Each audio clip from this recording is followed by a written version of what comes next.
Hello mga kakita, welcome to my vlog mga kakita. Ako nga po pala si Rosemary Vlog.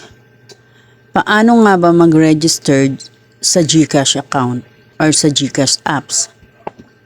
Well, bago ang lahat, please like and comment and subscribe to my channel and pakiclick na rin po ng button bell para ma-notify po kayo sa susunod na gagawin nating next video. Welcome to my vlog mga kakita.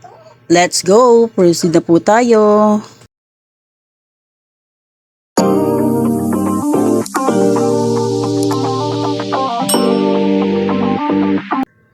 Andito na po tayo mga kakita. Paano nga ba mag-register sa GCash account or sa GCash apps? Punta po tayo sa Play Store. Click po natin yan. Then, search po natin ng GCash apps.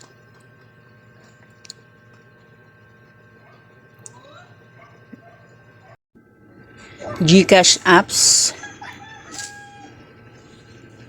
Then dito po ay may GCash apps na po ako, kaya i-open ko na lang po to. Click po natin ng open. Then dito naman po ilagay po natin ang ating SIM card number sa GCash account.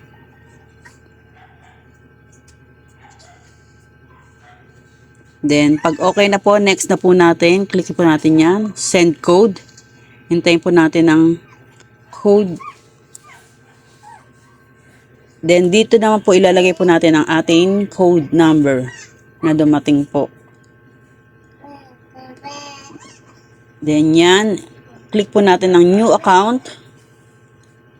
Sa basic information po, lagay po natin ang ating name, middle name, then last name, birth date, and email address.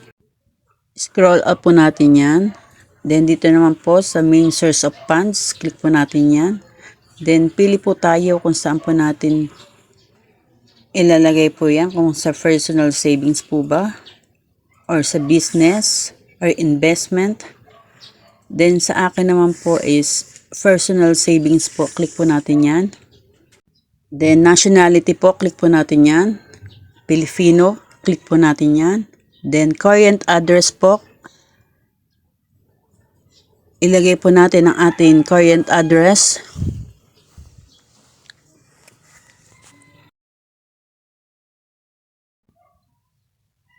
Yan, yung address po natin.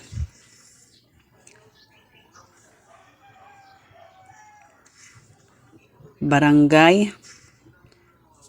Then, yung face po natin, ang ating address, face block. Then, pag okay na po, dito naman po sa permanent address, ilagay po natin ang kung ano po ang permanent address po natin.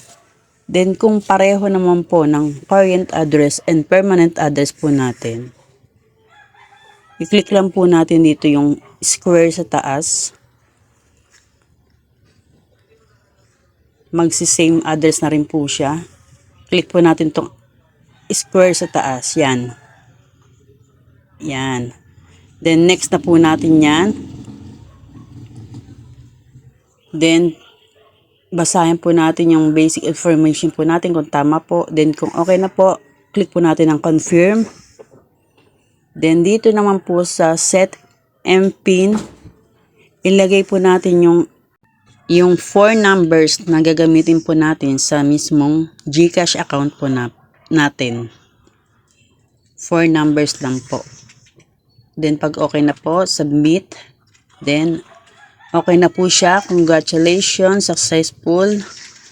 Then, okay na po. Hanggang dito na lang po makakita. Welcome to my vlog.